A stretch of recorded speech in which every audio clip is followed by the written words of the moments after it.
CM ಬದಲಾವಣೆ ವಿಚಾರ ಕುರಿತು ಯಾವುದೇ ಚರ್ಚೆ ಇಲ್ಲ. 5 ವರ್ಷಗಳ ಕಾಲ ಸಿದ್ದರಾಮಯ್ಯನವರೇ ಸಿಎಂ ಆಗಿರುತ್ತಾರೆ ಅಂದಿದ್ದಾರೆ ದಾವಣಗೆರೆಯಲ್ಲಿ ಸಚಿವ ಸತೀಶ ಜಾರಕಿಹೊಳಿ ಅವರು. ಯಾವುದೇ ರೀತಿಯಾದಂತಹ ಬದಲಾವಣೆ ಇಲ್ಲ. 5 ವರ್ಷಗಳ ಕಾಲ ಸಿದ್ದರಾಮಯ್ಯನವರೇ ಸಿಎಂ ಆಗಿ ಇರ್ತಾರೆ ಅಂತ ಹೇಳಿದ್ದಾರೆ ದಾವಣಗೆರೆಯಲ್ಲಿ ಸಚಿವ ಸತೀಶ ಜಾರಕಿಹೊಳಿ. ಸಿಎಂ ಸಿದ್ದರಾಮಯ್ಯನವರ ಆಪ್ತರು. ಬಿಹಾರ ಚುನಾವಣೆಗೂ ನವೆಂಬರ್ ಕ್ರಾಂತಿಗೂ ಸಂಬಂಧವಿಲ್ಲ. ನವೆಂಬರ್ ಕ್ರಾಂತಿ ಎಲ್ಲಿಂದಲೋ ಸೃಷ್ಟಿಯಾಗಿದೆ. ಇದು ಮಂಗಳೂರಲ್ಲಿ ಸಚಿವ ದಿನೇಶ್ ಗುಂಡೂರಾವ್ ಅವರ ಹೇಳಿಕೆ. ಪವರ್ ಶೇರಿಂಗ್ ವಿಚಾರಕ್ಕೆ ಸಂಬಂಧಪಟ್ಟಂಗೆ ಕಾಂಗ್ರೆಸ್ ನಾಯಕರು ಮಾತನಾಡ್ತಾ ಇದ್ದಾರೆ. ಒಂದು ಕಡೆ ಸಚಿವ ಸತೀಶ್ ಜಾರಕಿಹೊಳಿ ಅವರು, ಮತ್ತೊಂದು ಕಡೆ ದಿನೇಶ್ ಗುಂಡೂರಾವ್. ಅದ್ಯಾವುದು ಈಗ ಚರ್ಚೆನೇ ಇಲ್ಲ. ಸಿಎಂ ಅವರು ಇದ್ದಾರೆ, ಅವರು ಹೇಳಿದ್ದಾರೆ, ಎಲ್ಲರೂ ಹೇಳಿದ್ದಾರೆ. ಇನ್ನು ಹೇಳಿದ ಮ್ಯಾಗ ಅದ್ರ ಬಗ್ಗೆ ಚರ್ಚೆ ಮಾಡೋದು ಅವಶ್ಯಕತೆ ಇಲ್ಲ. ಅವ್ರು ಹೇಳಿದಾರಲ್ಲ ಸಿಎಂ ಅವ್ರು ನಾನೇ ಇರ್ತಾರಂತ, ಇನ್ನು ಬದಲಾವಣೆ ಮಾಡೋರು ಯಾರು? ಅವರೇ ಹೇಳಿದಾರಲ್ಲ. ಅದು ಗೊತ್ತಿಲ್ಲ, ಅದು ವರಿಷ್ಠರೇ ತೀರ್ಮಾನ ಮಾಡಬೇಕು. ಇಲ್ಲ, ಡೆಲ್ಲಿಗೆ ಹೋಗ್ತಾನೆ ಇರ್ತೀವಿ, ಮಂತ್ರಿಗಳು ನಮ್ಮ ಕೆಲಸ ಇರ್ತಾವೆ, ಅದಕ್ಕೂ ಏನು ಸಂಬಂಧ ಇಲ್ಲ, ಹೋಗ್ತಾನೆ ಇರ್ತೀವಿ. ನಮ್ಮ ಜೋಡಿ ಯಾಕೆ ಮಾಡ್ತಾರೆ? ರೀಶಫಲ್ ಮಾಡ್ಲಿಕ್ಕೆ ನಾವು ಅಧ್ಯಕ್ಷರಲ್ಲ, ಸಿಎಂ ಅಲ್ಲ. ಅವ್ರು ಮಾಡ್ಕೋತಾರೆ, ಅವ್ರು ಕರೀತಾರೆ, ಅವ್ರು ಮಾಡ್ಕೋತಾರೆ. ಅದು ನಮ್ಮ ವ್ಯಾಪ್ತಿಗೆ ಬರೋಲ್ಲ. ಸಂಪುಟ ಪುನಾರಚನೆ ಆದರೆ ವಾಲ್ಮೀಕಿ ಸಮುದಾಯಕ್ಕೆ ಹೇಳಿದ್ವಿ, ಕೊಡಬೇಕಂತ ಹೇಳಿದ್ವಿ. ಈಗೂ ಕೂಡ ಒತ್ತಾಯ ಮಾಡ್ತೀವಿ, ಎರಡಂತಿ ಕೊಡಲೇಬೇಕು. ಯಾಕಂದರೆ ನಮ್ಮ ಸಮುದಾಯದ ಅದು ಪಾಲಿತ್ತು, ಈಗ ಅವ್ರಿಗೆ ಕೊಟ್ಟರೆ ಒಳ್ಳೇದಾಗ್ತದೆ. ಎಲೆಕ್ಷನ್ಗೂ ಅದಕ್ಕೂ ಯಾವ ಸಂಬಂಧನೂ ಇಲ್ಲ. ಮತ್ತು ನವೆಂಬರ್ ಕ್ರಾಂತಿ ಅಂತ ಅದು ಎಲ್ಲಿಂದನೋ ಸೃಷ್ಟಿಯಾಗಿತ್ತು, ಅದಕ್ಕೆ ಯಾವುದೇ ರೀತಿಯ ಆಧಾರಗಳು ಕೂಡ ಇಲ್ಲ. ಎಲೆಕ್ಷನ್ಗೂ ನಮ್ಮ ರಾಜ್ಯದ ರಾಜಕಾರಣಕ್ಕೂ ಏನು ಸಂಬಂಧ ಇಲ್ಲ. ಬಟ್ ನವೆಂಬರ್ ಕ್ರಾಂತಿ ಅಂತ ಅದಕ್ಕೂ ಕೂಡ ಯಾವ ಆಧಾರನೂ ಕೂಡ ಇಲ್ಲ. ಅದು ಪೂರ್ವ ನಿಯೋಜಿತ. ಅದನ್ನ ಇವತ್ತಿಗೆ ಚುನಾವಣೆಗೂ ಈ ಡೇಟ್ ರಿಸಲ್ಟ್ಗೆ ಯಾವುದಕ್ಕೂ ಸಂಬಂಧ ಇಲ್ಲ.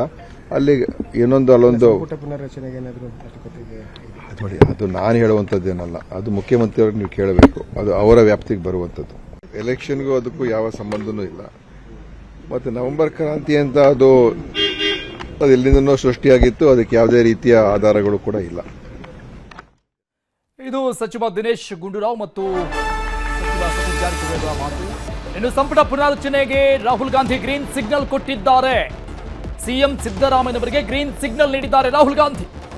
ರಿಷಫಲ್ ನವೆಂಬರ್ನಲ್ಲಿ ಸಂಪುಟ ಪುನರ್ರಚನೆ ಮಾಡೋದಕ್ಕೆ ಗ್ರೀನ್ ಸಿಗ್ನಲ್ ಸಿಕ್ಕಿದೆ ಹೈಕಮಾಂಡ್.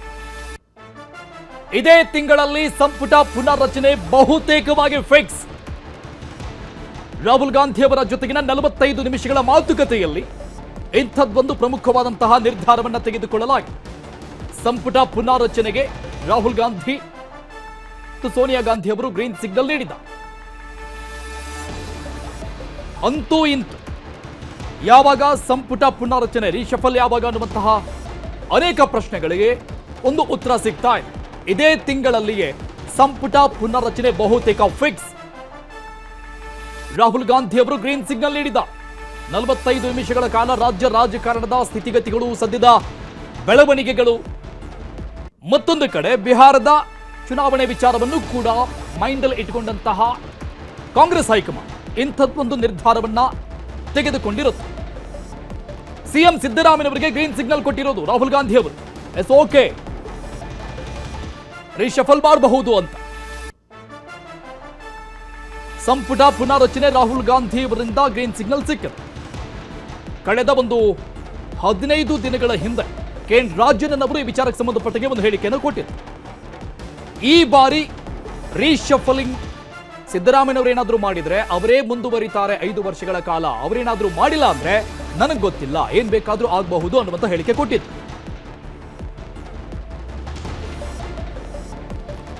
ಈ ಬಗ್ಗೆ ಡೀಟೇಲ್ಸ್ ಕೊಡ್ತಾರೆ ನಮ್ಮ ಪೊಲಿಟಿಕಲ್ ಬ್ಯೂರೋ ಹೆಡ್ ಆಗಿರುವಂತಹ ಚಿದಂಬರಂ ಪಟೇಲ್ ಸಂಪರ್ಕದಲ್ಲಿದ್ದಾರೆ. ಪಟೇಲ್ ರೇ, ಕೆಎನ್ ರಾಜನ್ ಅವರ ಹೇಳಿಕೆಯನ್ನು ನಾನು ಮೆನ್ಷನ್ ಮಾಡ್ತಾ ಇದ್ದೆ. ಒಂದು 15 ದಿನಗಳ ಹಿಂದೆ ಹೇಳ್ತಾ ಇದ್ರು ಅವರು, ಇನ್ ಕೇಸ್ ರೀಶಫಲ್ ನ ಸಿಎಂ ಸಿದ್ದರಾಮಯ್ಯವರಿಗೆ ಏನಾದರೂ ಅಧಿಕಾರ ಕೊಟ್ರೆ ಅವರೇ ಮುಂದುವರಿತಾರೆ 5 ವರ್ಷಗಳ ಕಾಲ, ಯಾರೂ ಚೇರನ್ನ ಅಲ್ಲಾಡ್ಸೋಕ್ಕಾಗಲ್ಲ ಅಂತ. ಬಟ್ ಈಗ ರಾಹುಲ್ ಗಾಂಧಿ ಅವರು ಅಂತಹ ಒಂದು ಅನುಮತಿಯನ್ನ ಕೊಟ್ಟಿದ್ದಾರೆ ಅನ್ನುವಂತ ಮಾಹಿತಿ ಸಿಗ್ತಾ ಇದೆ. ಉಗಾರ್ ಮಹತ್ತರ ಬೆಳವಣಿಗೆಯೊಂದರ ಹಿನ್ನೆಲೆಯಲ್ಲಿ ಮುಖ್ಯಮಂತ್ರಿ ಸಿದ್ದರಾಮಯ್ಯನವರು ಲೋಕಸಭೆ ವಿಪಕ್ಷ ನಾಯಕ ಮತ್ತು ಕಾಂಗ್ರೆಸ್ನ ನಾಯಕರು ಆಗಿರ್ತಕ್ಕಂಥ ರಾಹುಲ್ ಗಾಂಧಿರವರನ್ನ 10 ಜನಪಥ್ನಲ್ಲಿ ಇದೀಗ ತಾನೇ ಭೇಟಿಯಾಗಿ ಹೊರಬಂದಿರತಕ್ಕಂಥದ್ದು. ಮುಖ್ಯಮಂತ್ರಿಯ ಜೊತೆ ತೆಲಂಗಾಣ ಮುಖ್ಯಮಂತ್ರಿ ಆಗಿರ್ತಕ್ಕಂಥ ರೇವಂತ್ ರೆಡ್ಡಿ ಅವರು ಕೂಡ ಹಾಜರಿದ್ರು. ಜೊತೆಗೆ ಎಐಸಿಸಿಯ ಪ್ರಧಾನ ಕಾರ್ಯದರ್ಶಿ ಆಗಿರ್ತಕ್ಕಂಥ ಕೆ ಸಿ ವೇಣುಗೋಪಾಲ್ ಕೂಡ ಇದ್ರು. ಸುಮಾರು 35 ನಿಮಿಷಕ್ಕೂ ಹೆಚ್ಚು ಸಮಯ ಮುಖ್ಯಮಂತ್ರಿ ಮತ್ತು ರಾಹುಲ್ ಗಾಂಧಿ ಉಭಯ ಕುಶಲೋಪರಿಯನ್ನು ನಡೆಸಿದ್ರು. ಈ ಸಂದರ್ಭದಲ್ಲಿ ಬಿಹಾರ ಚುನಾವಣೆ ವಿಚಾರವೂ ಕೂಡ ಚರ್ಚೆ ಆಯಿತು.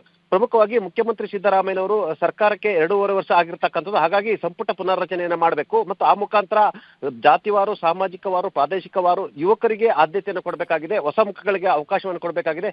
ಸಂಪುಟದಲ್ಲಿ ಬಹುತೇಕ ಸುಮಾರು 1/2 ಡಜನ್ಗೂ ಹೆಚ್ಚು ಹೊಸಬರಿಗೆ ಅವಕಾಶವನ್ನು ಕೊಡಬೇಕಾಗಿದೆ. ಹಾಗಾಗಿ ತಮ್ಮ ಅನುಮತಿ ಬೇಕಂತೇಳಿ ರಾಹುಲ್ ಗಾಂಧಿ ಅವರನ್ನ ಮುಖ್ಯಮಂತ್ರಿಗಳು ಕೇಳಿಕೊಂಡಿರ್ತಕ್ಕಂಥದ್ದು. ಈ ಸಂದರ್ಭದಲ್ಲಿ ಗ್ರೀನ್ ಸಿಗ್ನಲ್ ಕೊಟ್ಟಿರ್ತಕ್ಕಂಥ ರಾಹುಲ್ ಗಾಂಧಿ ಅವರು ಸಂಪುಟ ಪುನಾರಚನೆ ತಾವು ಮಾಡಿ ಮತ್ತೊಮ್ಮೆ ದೆಹಲಿಗೆ ಬಂದು ಎಐಸಿಸಿ ಅಧ್ಯಕ್ಷ ಆಗಿರ್ತಕ್ಕಂಥ ಮಲ್ಲಿಕಾರ್ಜುನ್ ಖರ್ಗೆ ಅವರ ಜೊತೆ ಚರ್ಚೆಯನ್ನು ಮಾಡಿ ಸಾಮಾಜಿಕವಾರು, ಜಾತಿವಾರು, ಪ್ರಾದೇಶಿಕವಾರು ಮತ್ತು ಯುವಕರನ್ನ ಸಂಪುಟಕ್ಕೆ ಹೆಚ್ಚು ತೆಗೆದುಕೊಳ್ಳಿ ಮತ್ತು ಯಾರನ್ನೆಲ್ಲ ತೆಗೆದುಕೊಳ್ಬೇಕು ಮತ್ತು ಯಾರನ್ನೆಲ್ಲ ಕೈ ಬಿಡಬೇಕೆಂಬುದಕ್ಕೂ ನಿರ್ಧಾರವನ್ನು ತೆಗೆದುಕೊಳ್ಳಿ ಅಂತ ಹೇಳಿರ್ತಕ್ಕಂಥದ್ದು.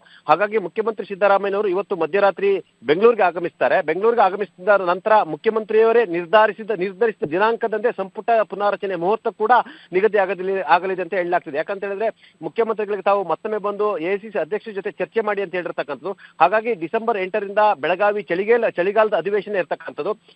ಅಧಿವೇಶನಕ್ಕೆ ಇನ್ನೇನು ಬೆರಳೆಣಿಕೆ ದಿನಗಳಿರ್ತಕ್ಕಂಥದ್ದು. ಇಂತಹ ಸಂದರ್ಭದಲ್ಲಿ ಮುಖ್ಯಮಂತ್ರಿ ಸಿದ್ದರಾಮಯ್ಯನವರು ಸಂಪುಟಕ್ಕೆ ಸರ್ಜರಿ ಮಾಡಿ ಹೊಸ ಸಚಿವರನ್ನ ನೇಮಕ ಮಾಡಿ ಹೊಸ ಸಚಿವರು ಎಲ್ಲೊಂದ್ ಕಡೆ ಸರ್ಕಾರದ ಪರವಾಗಿ ದಿಟ್ಟ ಉತ್ತರವನ್ನು ಕೊಡಬೇಕಾಗಿದೆ ಮತ್ತು ವಿಪಕ್ಷಗಳ ಆರೋಪಗಳಿಗೆ ಮತ್ತು ಟೀಕೆಗಳಿಗೆ ಪ್ರತ್ಯುತ್ತರ ಕೊಡಬೇಕು. ಹಾಗಾಗಿ ಎಲ್ಲೊಂದ್ ಕಡೆ ಮುಖ್ಯಮಂತ್ರಿ ಸಿದ್ದರಾಮಯ್ಯನವರು ಕೂಡಲೇ ಸಂಪುಟ ಪುನಾರಚನೆಯನ್ನ ಮಾಡ್ತಾರ ಅಥವಾ ಬೆಳಗಾವಿ ಅಧಿವೇಶನದ ಬಳಿಕ ಮಾಡ್ತಾರ, ನಂತರ ಸಂಕ್ರಾಂತಿಗೆ ಮಾಡ್ತಾರ ಅನ್ನೋದು ಕೂಡ ಸದ್ಯದ ಕುತೂಹಲ ಅಂತ ಹೇಳ್ಬೋದು. ಆದ್ರೆ ಎಲ್ಲೊಂದ್ ಕಡೆ ನಾಯಕತ್ವ ಬದಲಾವಣೆ ವಿಚಾರ ಚರ್ಚಿತ ಸಂದರ್ಭದಲ್ಲೇ ಇದೀಗ ಸಂಪುಟ ಪುನಾರಚನೆಗೆ ರಾಹುಲ್ ಗಾಂಧಿ ಅವರು ಗ್ರೀನ್ ಸಿಗ್ನಲ್ ಕೊಟ್ಟಿರ್ತಕ್ಕಂಥದ್ದು. ಆ ಮುಖಾಂತರ ಸಿದ್ದರಾಮಯ್ಯರಿಗೆ ಇದು ಅತಿ ದೊಡ್ಡ ರಾಜಕೀಯ ಜಯ ಅಂತಲೇ ಹೇಳ್ಬೋದು. ಉಗಾರ್, ಥ್ಯಾಂಕ್ ಯು ಪಟೇಲ್ ರೇ ಡೀಟೇಲ್ಸ್ಗೆ.